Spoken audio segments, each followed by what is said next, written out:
Mi nombre es Hermann von Schmeling, tengo 44 años, nací el 26 de diciembre de 1969, soy el cuarto de 5 hermanos. Mi padre se llamaba, como me llamo yo, me pusieron su mismo nombre, Hermann von Schmeling, mi madre Elena Greus, y mi hermana mayor se llamaba Sonia, tenía 16 años al momento de su secuestro y desaparición. Luego la sigue mi hermano Marcelo, después viene Ingrid, Hermann, que soy yo, y tengo una hermana menor llamada Heidi, que no conoció a mi padre ni a mi hermana porque justamente cuando ellos desaparecen ella recién estaba naciendo. Tenía 20 días al secuestro de mi padre y a Sonia, mi hermana, la habían secuestrado un mes antes. Mi madre estaba embarazada de 8 meses cuando secuestran a mi hermana y posteriormente lo secuestran a mi papá. Mi padre era militante peronista, integrante de la organización Montoneros. Mi hermana Sonia tenía 16 años, como decía, y estaba en cuarto año del secundario en el Instituto Nuestra Señora de Lourdes, y también participaba políticamente en la Juventud Peronista y la Unión de Estudiantes Secundarios. Yo crecí entre reuniones familiares y de amigos de mis padres, y la militancia política era algo normal, digamos. Yo sabía que mi padre se dedicaba a lo que se denominaba las reivindicaciones barriales. Él fue fundador de una sociedad de fomento en el barrio de Villa Udaondo, en este momento Ituzaingó, en ese momento Castelar Partido de Morón. Aclaro esto porque los distritos se subdividieron. Y la militancia de mi padre era en la zona oeste de Buenos Aires, como decía, y además de fundar una sociedad de fomento con otros vecinos, se dedicaba justamente a intentar el progreso de ese barrio. Hablamos de Villa Udaondo, Parque Leluar, municipio de Ituzaingó en la actualidad. Mi padre era... ¿Y de qué año hablamos? Estamos hablando de la década del 70, por eso digo que justamente yo nací en el 69 y me desarrollé en esos años de niño, viendo cómo mi padre, además de tener su actividad laboral y su familia, también tenía actividades sociales y de militancia política. Entonces era, desde mi lectura, desde siempre, desde que yo nací, hasta que viene el golpe cívico-militar en el 76, la actividad de mi padre era muy potente en lo que refería a esto que llamamos reivindicaciones barriales, y era un referente, era un pionero en esa zona, que juntamente con otros vecinos se dedicó a hacer que ese barrio progrese, un barrio que todavía no estaba en desarrollo, un barrio muy postergado, y dentro de la sociedad de fomento justamente se propiciaban instancias para recaudar fondos para que las calles se asfalten. Mi padre fue uno de los que logró que se asfalten las primeras 2 calles de ese barrio. Actividades como peñas folclóricas, como concursos y demás actividades culturales para que los vecinos participen y colaboren para juntar fondos y que el barrio progrese. Por supuesto también intentando mi padre y otra gente del barrio arbitrar los medios para que los mismos municipios, para que los estados locales se encarguen de esas necesidades barriales, pero no se quedan de brazos cruzados esperando, sino que justamente la militancia tenía que ver con tomar el toro por las astas y ellos mismos trabajar en pos del crecimiento de la comunidad. Como decía, mi padre era peronista, y una de las obras que quedó postergada apenas se inicia el golpe de Estado cívico-militar en el 76, fue un proyecto que se venía charlando conjuntamente con los vecinos y vecinas del barrio, que era una sala de primeros auxilios. Además de hacer refugios para esperar los colectivos, o bocas de desagüe en las calles, o luminarias, que le hacían los vecinos con sus propias manos. Mi padre venía de trabajar de la empresa, él era directivo de una empresa que se dedicaba a la distribución de tuercas, bulones, tornillos en el partido de 3 de febrero. Él era el presidente de esa empresa, y siempre que llegaba del trabajo se ponía a trabajar en su tiempo libre y los fines de semana con los vecinos, como decíamos, para que el barrio crezca un poco más. Y uno de estos proyectos barriales fue la sala de primeros auxilios. Se votó en un momento que una de las prioridades de este barrio era la construcción de un centro de salud. En ese momento era muy difícil acceder a la salud desde un barrio carenciado y había emergencias que surgían, que realmente se veían, digamos, totalmente obstaculizadas porque los colectivos eran pocos, había 2 líneas de colectivo y no andaban muy seguido, no existía lo que es hoy un remis, por ejemplo, y aparte la gente tampoco tenía acceso, ¿no es cierto? Entonces era muy necesaria la idea de generar esta construcción para una sala de primeros auxilios. Fue así que mi padre en el año 74 consigue que un particular done unos terrenos en ese barrio, en el barrio de Villa Udaondo, y se empieza, con el dinero recaudado después de un tiempo, se empiezan a hacer las bases, a construir los cimientos de lo que era el proyecto de una sala de primeros auxilios que iba a llevar por nombre 17 de octubre, ¿sí? Una fecha emblemática que también tenía que ver con el peronismo, ¿no? Con el movimiento peronista. Y sucede el golpe militar, ¿no es cierto?, el 24 de marzo del 76. Por supuesto empieza la persecución a los luchadores populares, a los militantes, y esa obra se queda postergada, queda congelada. De hecho, el mismo año, en 1976, en octubre, el 8 de octubre precisamente, a mi padre lo secuestran, ¿sí? Se presentan militares al domicilio particular, ya entrada la noche. Yo tenía 6 años en este momento, no recuerdo haber visto el movimiento, pero seguramente mi hermana mayor, mis hermanos mayores me resguardaron, me escondieron en alguna de las habitaciones, pero por relatos de ellos mismos, con el tiempo, y de mi madre en particular, sé que los hechos fueron, como los voy a narrar ahora, que entraron muchos militares a la casa, identificados en este caso. No fue un grupo de tareas que estaba vestido de civil, como muchos otros operativos acostumbraban a presentarse como fuerzas conjuntas, pero los secuestradores, los represores estaban con ropa de civil. En este caso estaban todos uniformados, identificados, con boina, con insignias, y estaban buscando a otra persona en ese barrio que justamente trabajaba para la empresa de mi padre.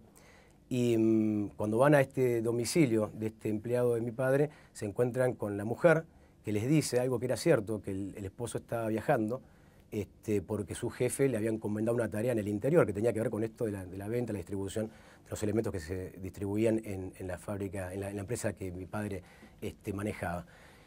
Tal es así que los militares le preguntan, bueno, ¿quién es el jefe de su marido? Y ella le dice, sí, vive acá a 3 cuadras, no era una persona del mismo barrio.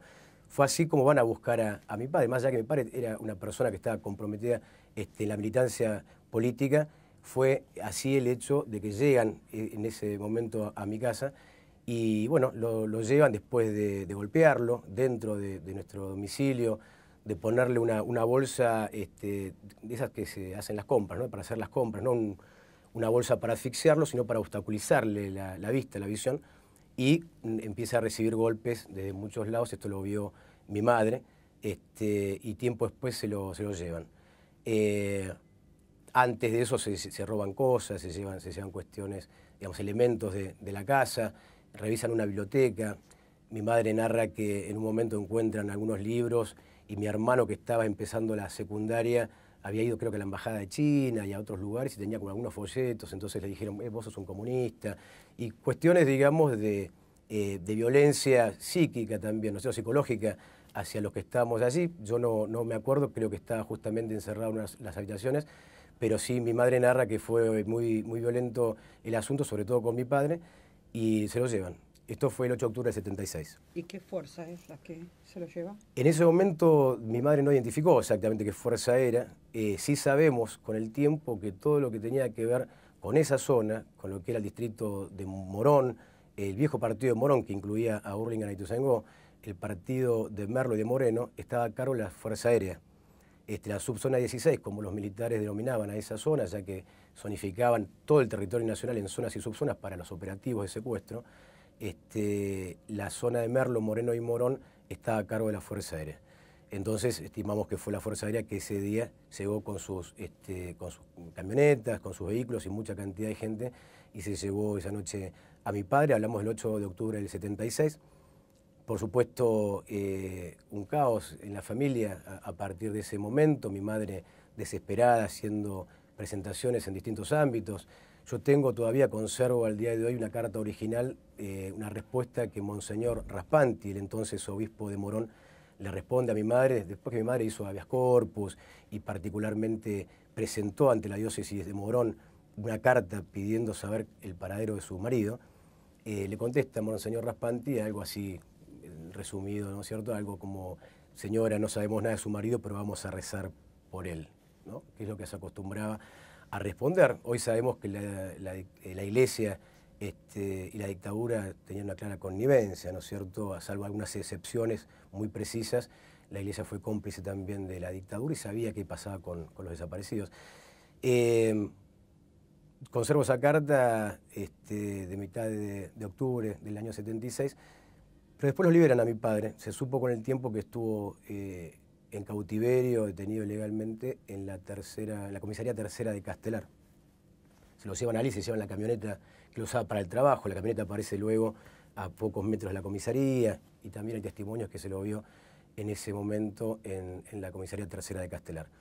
Aproximadamente 20 días después de este secuestro, la desaparición de mi padre, la primera desaparición, aclaro, lo liberan y yo tengo un recuerdo muy preciso de ese regreso. Una de las cosas más fuertes que me acuerdo de mi infancia, teniendo 6 años, es que una noche, después de mucha incertidumbre, no saber absolutamente nada de dónde estaba mi padre, si estaba vivo, si estaba muerto, eran aproximadamente las 11 de la noche, estábamos los hermanos Sonia, Marcelo, Ingrid y yo.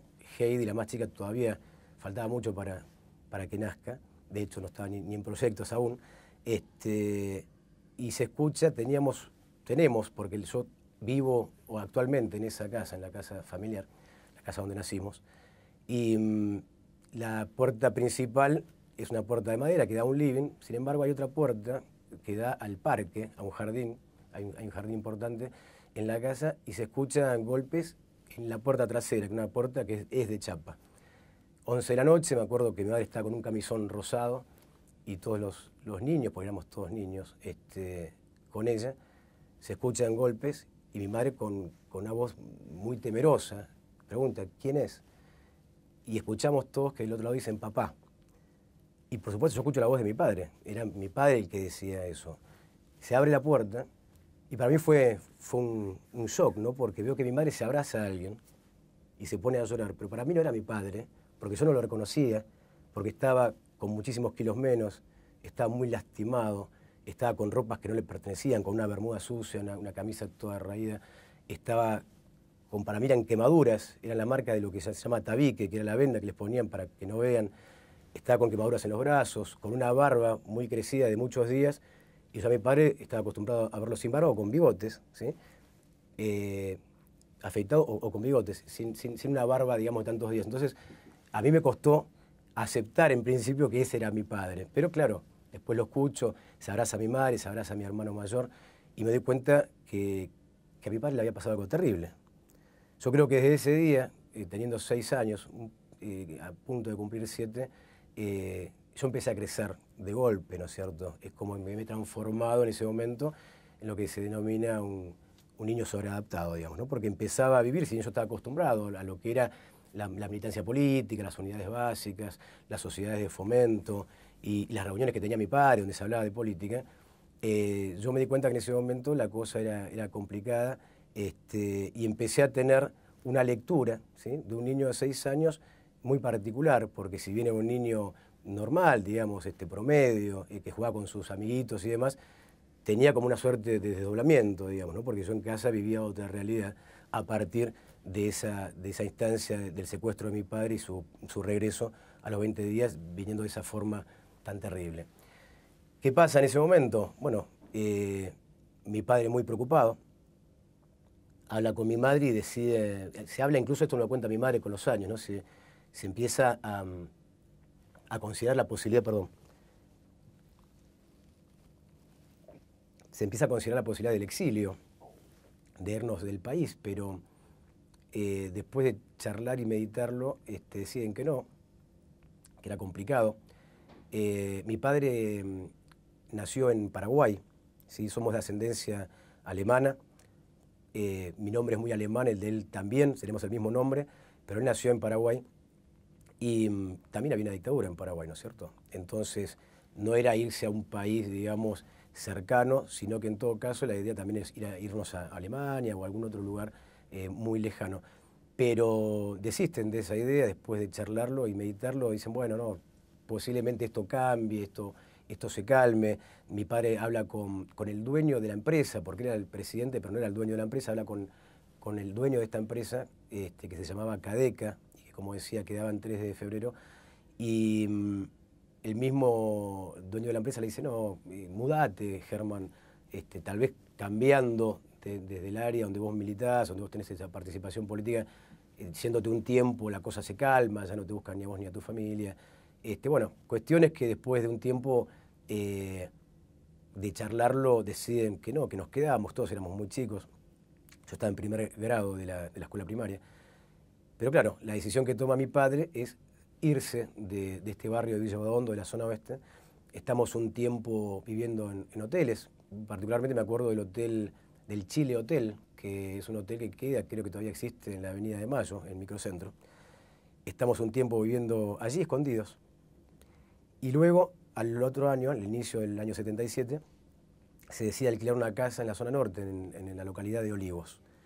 Entonces, todos cambiamos de colegio, ¿sí? Yo estar habiendo hecho el primer grado en el colegio histórico de la familia, ¿no? Porque todos mis hermanos iban así, empiezo segundo grado y en un colegio estatal en la zona de Olivos. Vivimos allí unos meses durante el año 77 hasta que secuestran a mi hermana Sonia. Esto fue el 28 de septiembre de ese año, del año 77, luego de que hagan los militares un operativo para secuestrar justamente a adolescentes, a estudiantes secundarios y particularmente integrantes de la Unión de Estudiantes Secundarios. Y hacen un secuestro de varios chicos en la zona de Villa Bodondo, la zona familiar. Nosotros estábamos viviendo en Olivos porque nos habíamos ido ahí hacía unos meses.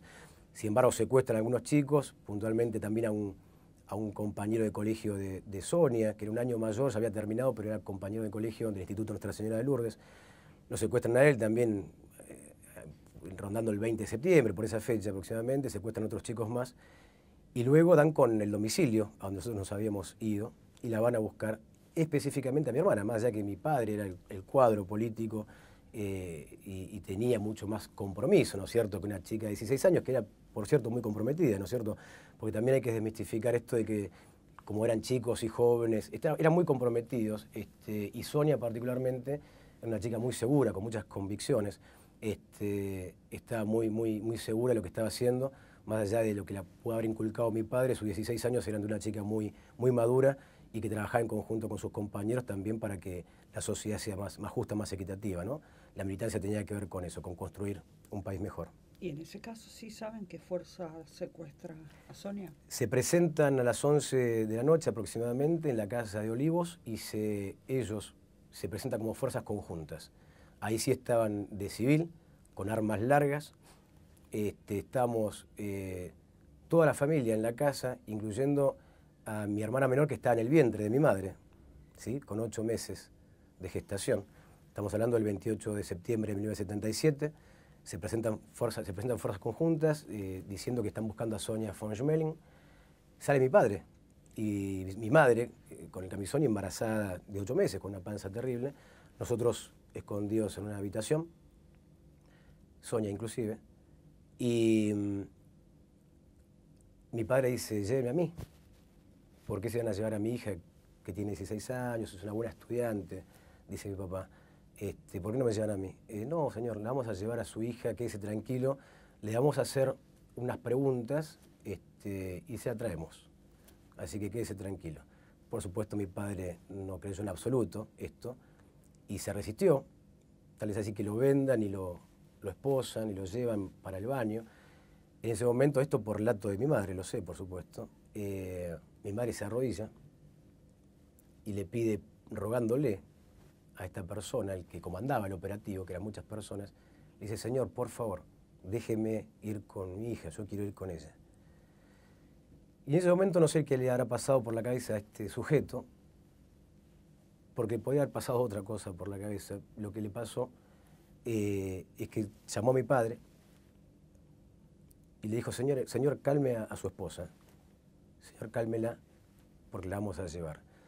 Y con eso le estaba diciendo, estaba dando a entender que si se llevan a mi hermana y a mi madre embarazada, lo más probable es que no la vea nunca más, porque justamente también se sabía que desaparecían mujeres embarazadas, ¿no es cierto?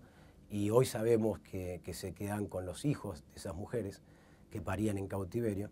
Entonces, dentro de lo trágico de ese momento, y lo hablábamos con mi madre muchas veces, este tipo, este sujeto que comandaba el operativo, tuvo algo de piedad incluso, ¿no? Dentro de su oscuridad, ¿sí?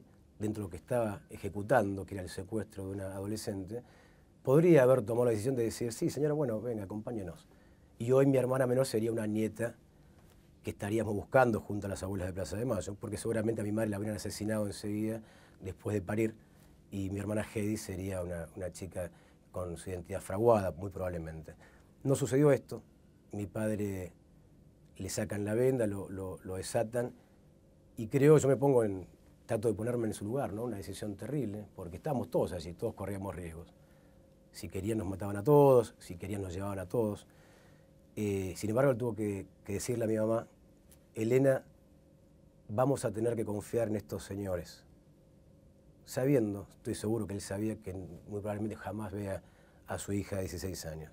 Era entregar a Sonia, o que vayamos todos, o que nos maten a todos, o lo que fuere. O que lleven a mi madre también embarazada. Entonces, se llevan efectivamente a mi hermana Sonia. Y nuevamente el calvario, ¿no es cierto? El otro día denuncias, habeas corpus, tratando de saber algo de su paradero.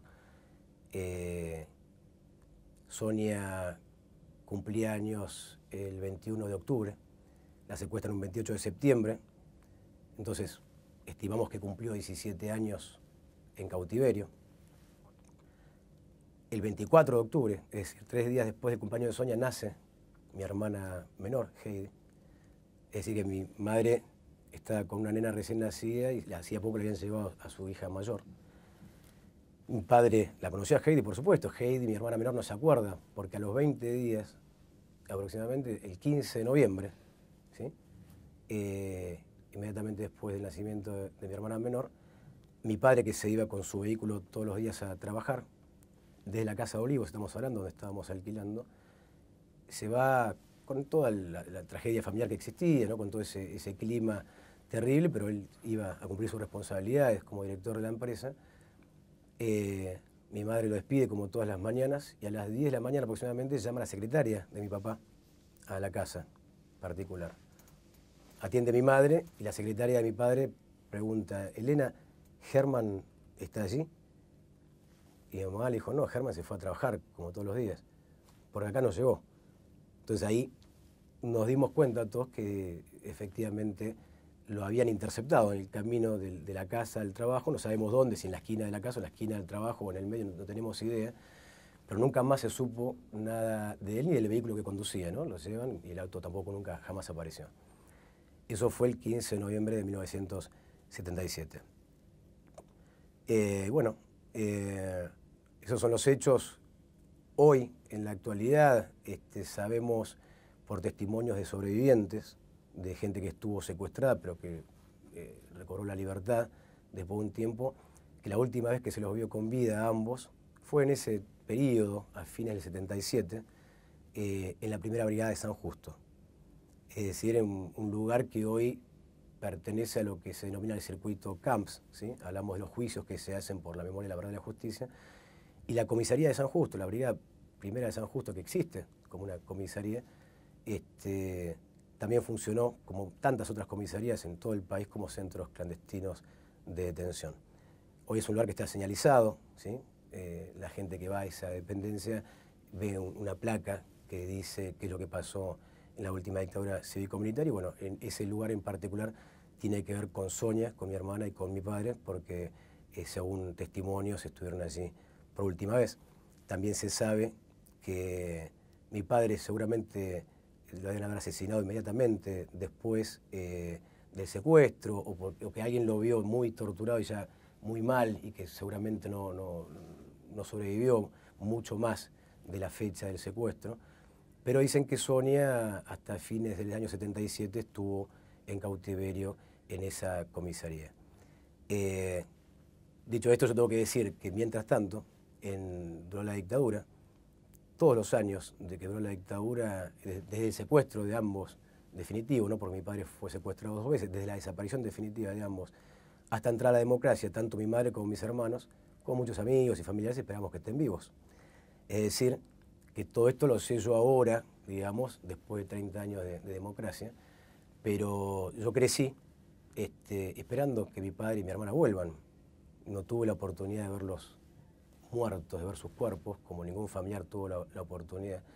Y mi madre, que era una señora religiosa, al igual que mi padre, nos criaron en la religión católica, más allá de quien sea yo hoy, que me considero agnóstico, sí, mi familia era religiosa y hemos tenido una educación católica. ¿Y qué quiero decir con esto? Que mi madre en esas instancias de la espera, ¿no es cierto?, hasta que llegó la democracia, nos inculcaba, y ella misma rezaba mucho para que vuelvan, se aferró mucho a la fe religiosa, y yo me acuerdo de haber crecido en ese ambiente, ¿no?, de esperar que ambos estén vivos y que en algún momento los liberen. Por supuesto sabíamos que estarían pasando cosas terribles, pero teníamos la esperanza siempre de que regresen. Y con respecto a esto es algo muy personal, tal vez mi opinión, pero hablando de cuándo uno puede hacer el duelo, ¿no es cierto?, cuando tiene la condición o la calidad de familiar desaparecido, muchos dicen que por más que pasen los años, cuando se recuperan los restos, en el caso de que uno tenga la posibilidad de recuperar los restos de los desaparecidos, uno puede cerrar un círculo y finalmente hacer un duelo. Yo no estoy muy de acuerdo con esa lectura, y tampoco tengo una base científica muy determinante, pero sí pienso que los duelos se deben hacer en el momento oportuno. Yo estuve 7 años de mi vida aproximadamente esperando que estén vivas 2 personas, mis seres queridos, al igual que mi madre y mis hermanos.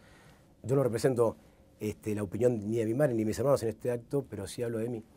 Y yo pienso que nunca voy a hacer el duelo. Yo pienso que hay un vacío perenne, eterno, que por más que algún día me llamen del equipo de antropología forense, que se encarga de identificar los restos que se encuentran de personas desaparecidas, y por más que un día me llamen y me digan, encontramos los restos de tu padre Germán o tu hermana Sonia, por supuesto va a ser movilizante, por supuesto vamos a hacer una ceremonia de homenaje, conmemoración, pero no se va a cerrar un círculo emocional que yo inevitablemente abrí para siempre, ¿sí?, en esa etapa de mi vida, porque estuve 7 años esperando que estén vivos. Y hay algo en mí, más allá que suene raro lo que voy a decir, si bien yo estoy hablando en estado de conciencia ordinaria, por supuesto, y sé que efectivamente a mi padre y a mi hermana los asesinaron, después de torturarlos, después de dejarlos y humillarlos, hay algo en mí que sí lo sigue esperando. Hay algo en mí que lo sigue esperando. Entonces, por eso quiero decir que fue terrible el hecho de ni siquiera tener la oportunidad de saber si estaban vivos o muertos.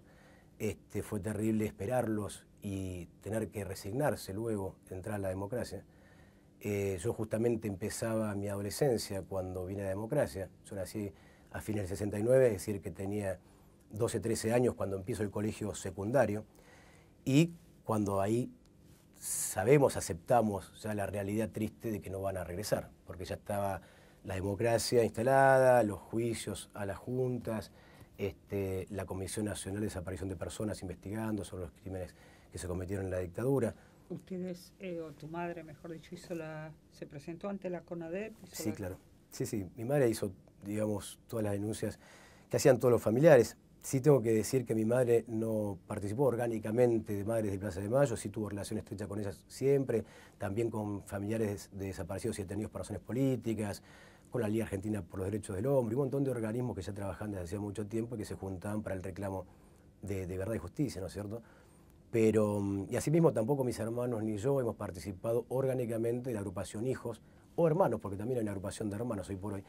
Sin embargo, hemos militado siempre, digamos, y hemos tenido estrecha relación. Yo, de hecho, trabajo en un ámbito donde justamente se congregan muchísimos organismos que tienen que ver con la vulneración de los derechos en la época de la dictadura. Yo trabajo en el espacio Mansión Seré. La Mansión Seré fue uno de los más de 500 centros clandestinos de detención que hubo en la dictadura cívico-militar a lo largo de todo el territorio nacional. Y la Mansión Seré es uno de los lugares más conocidos porque es emblemático. De allí se fugaron 4 jóvenes en el año 78. Fue uno de los centros que menos duró en tiempo, pero uno de los más conocidos. ¿Dónde está ubicada? La Mansión Seré queda en el distrito de Morón, en Castelar, partido de Morón,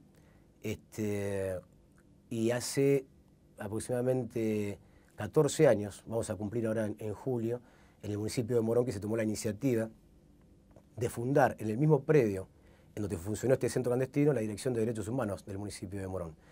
La mansión Seré tiene una historia muy particular. Como decía, se fugaron 4 chicos en el año 78. Hay libros y hay documentales y hay incluso una película que habla al respecto de la historia de la mansión Seré. Y fue el primer lugar recuperado para la memoria, la verdad y la justicia, donde se funda justamente a metros de donde funcionó el centro clandestino una dirección de derechos humanos, el primer lugar en Latinoamérica de estas características.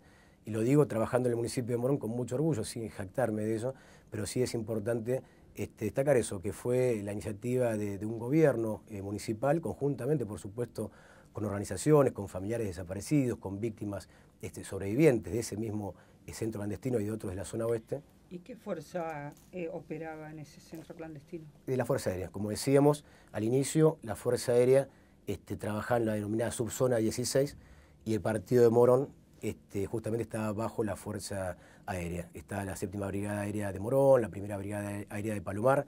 Había muchas dependencias, muchas comisarías, ¿no es cierto?, que también trabajaban de apoyo a lo que eran los militares, en este caso la Fuerza Aérea, y donde también se secuestraba gente, se la tenía en cautiverio.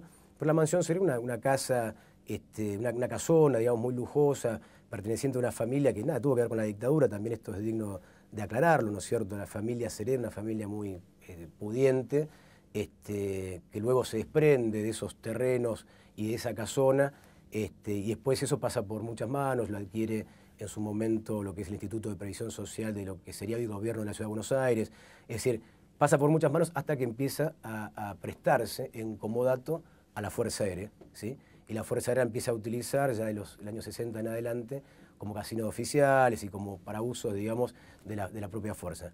Ya ha entrado el golpe cívico-militar después del 24 de marzo del 76, este lugar, como otros tantos, empieza a funcionar como centro clandestino de detención y por así pasaron centenares de personas. Hay 8 desaparecidos, en particular en ese centro clandestino, pero mucha gente que fue secuestrada y estuvo en cautiverio, muchos de los cuales, y muchas de las cuales son amigos, porque hoy son sobrevivientes y están declarando en los juicios que todavía se siguen desarrollando para condenar a los responsables de la Fuerza Aérea de este circuito represivo en zona oeste. ¿Qué actividades hacen en el centro? Bueno, tenemos actividades de todo tipo, como decíamos, además del espacio Mansión Seré, como un lugar, digamos, de visita de distintos actores sociales, ¿no? La comunidad educativa, los estudiantes, la comunidad en general, pero sobre todo los jóvenes, funciona la Dirección de Derechos Humanos del municipio y como tal abordamos los derechos humanos universales, no solamente los que fueron vulnerados en la última dictadura cívico-militar. Sí, la dirección funciona así por una cuestión emblemática de recuerdo y permanente homenaje a los desaparecidos, y trabajamos, por supuesto, en el espacio Mansión Seré con esa temática en particular, donde hay un equipo de investigación que trabaja justamente con todo lo sucedido en la historia reciente. También tenemos que decir algo, por eso, de la particularidad del lugar. La Mansión Seré fue, después de la fuga de estos chicos en el 78, incendiada y dinamitada por los militares para borrar huellas, y esa estructura permaneció así abandonada, la fachada en pie, derruida, pero en pie, hasta la democracia, y después por una decisión desacertada, vamos a decirlo, de un intendente, en ese momento, García Silva, el intendente radical, que tomó la decisión de demoler la estructura de la mansión, porque se creó allí un polideportivo que todavía hoy existe, pero ese lugar se podría haber preservado. De hecho, tenemos documentos donde organismos como Madres de Plaza de Mayo le escriben una carta pidiendo que ese lugar no se tire abajo, y no hicieron caso a eso, y la mansión fue desaparecida, ¿no? Lo digo también adrede al término. La mansión fue demolida, enterrada literalmente, y pusieron 2 arcos de fútbol donde los pibes jugaron durante años arriba de los cimientos de lo que fue un centro clandestino de detención, y allí no pasó nada, nadie puso una placa, nadie recordó el asunto. Esto hasta entrado ya el año 99, cuando asume el entonces intendente Martín Sabatella, que estuvo durante mucho tiempo a cargo del gobierno municipal de Morón, y conjuntamente, vuelvo a repetir, con organismos de derechos humanos de la zona, con víctimas y familiares de víctimas, se venía charlando de qué hacer en ese lugar, ¿no es cierto? Porque también había expectativas, por supuesto, de qué había allí enterrados, si eran solamente los restos de la casona o también se podían encontrar restos de compañeros desaparecidos. Entonces, bueno, se inicia la Casa de la Memoria y la Vida, se inaugura el 1 de julio del año 2000, vamos a cumplir 14 años en breve, y, y poco tiempo después de charlar y convocar a gente de antropología y arqueología de la Universidad de Buenos Aires, ya en el 2002 empiezan las excavaciones, ya empieza el trabajo de campo, y empieza a descubrirse lo que era el perímetro, digamos, enterrado de la mansión Seré. Hoy por hoy están los cimientos al descubierto, el sótano, el pozo, un montón de lugares que no es solamente la idea, y esto lo quiero destacar, la idea de haber recuperado los restos materiales no solamente era para decir, sí, efectivamente acá está el lugar que quisieron sepultar y mostrárselo a las nuevas generaciones, sino que además en derredor de eso hay un trabajo de investigación muy sustantivo, muy interesante, que tiene que ver justamente con la interacción con los ex detenidos, con los sobrevivientes que han estado en ese centro, y la confección de pruebas que se han acercado al momento oportuno y se siguen acercando el día de hoy para los juicios que se desarrollan en contra de los responsables de los crímenes de lesa humanidad cometidos en ese centro. Hablamos de que en el año 2008 ya se condenó a 2 de los responsables de la Fuerza Aérea, a Gómez y a Mariani, que tenían también la responsabilidad sobre la mansión Seré, y eso fue también gracias al aporte de los testimonios de sobrevivientes, pero también al municipio de Morón y al espacio Mansión Seré, que justamente aprobó, mejor dicho, acercó pruebas como para que también se condene a estos genocidas. ¿En los juicios por la verdad ustedes participaron? Nosotros hemos declarado muchas veces, mi madre ha declarado muchísimas veces, la última declaración que hizo fue en Comoropía, ante el juez Rafecas, y después fuimos a hacer un reconocimiento del lugar de la primera brigada de San Justo, donde el juez Corazza está con la causa del circuito Camps en su momento. Mi madre no llegó a declarar en estado judicial, vamos a decirlo en un tribunal, frente a un tribunal, pero sí dio testimonio, sí le presentaron a ella álbumes fotográficos con la cara de los represores de ese momento, ¿no es cierto?, con fotografías de ese momento. Nunca tuve la posibilidad de hacer un careo con una persona en la actualidad, como quizás algunas personas tienen hoy la posibilidad de hacer después de tantos años. Pero hicimos, como toda familia, todas las denuncias y todas las participaciones que estos casos, digamos, requieren, ¿no es cierto? Mi madre, como decía, no participó orgánicamente de un organismo en particular, pero fue una militante popular y una luchadora social muy importante. De hecho, entrada a la democracia, el mejor homenaje que ella encontró para su hija y para su esposo, para ambos por igual, porque eran militantes políticos, fue retomar esa obra de la que hablé al principio, que mi padre y mi hermana no pudieron ver en pie, que eran los cimientos que habían quedado abandonados ya en el año 74, 75, cuando se construye esa base para una posible, una futura sala de primeros auxilios. Ya en el 83 mi madre, al resignarse, al no esperar más y al tener también quizás un ámbito más propicio para empezar a charlar de vuelta con los vecinos, convoca a los compañeros de militancia de mi padre, que también eran sus amigos, ¿no?, vecinos del barrio, gente muy querida, muchos de ellos aún viven, y les propone retomar la obra, ¿sí?, que mi padre, mi hermana y otros vecinos dejaron abandonada porque no tenían otra alternativa, porque había empezado la dictadura. Y empiezan de vuelta los festivales, empiezan de vuelta ya en democracia las peñas, los concursos, las actividades culturales de todo tipo para recaudar fondos. Y mi madre logra que en el año 87 se inaugure, por fin, una sala de primeros auxilios que en primera instancia atendía con un solo médico pediatra a 10 personas por día. Estamos hablando sin ninguna subvención estatal, ¿no es cierto? Estamos hablando con el apoyo de los vecinos, de mi madre, de algunos compañeros de mi padre, que de sus propios bolsillos ponían dinero para que esto sea posible. Y luego de muchos años, recién el municipio de Ituzaingó firmó un convenio en comodato con la sala que mi madre administraba, y empezó a subvencionarla. Pero pasaron muchos años para que esto suceda. Estábamos hablando que en primera instancia el lugar atendía a 10 personas y había un médico. Hoy atiende a 4.500 personas por mes y es una sala bastante decente. Y mi madre estaba muy orgullosa de ese trabajo, y digo estaba porque falleció hace poco más de un año. Contame hoy cómo están conformaste una familia propia, contame de tus hermanos y ahí vamos cerrando. Bueno, yo soy soltero, no tengo hijos, mis hermanos todos, Marcelo, el mayor que quedó, ¿no? Hablamos que Sonia era la hermana mayor, le sigue Marcelo, tiene 2 hijos, viene Ingrid, que tiene 4 hijos, y mi hermana menor, Heidi, que es la que no conoció ni a Sonia ni a mi padre, tiene 2 hijos. Yo soy soltero, por supuesto he estado en pareja algunas veces, pero no se ha dado la oportunidad de tener hijos.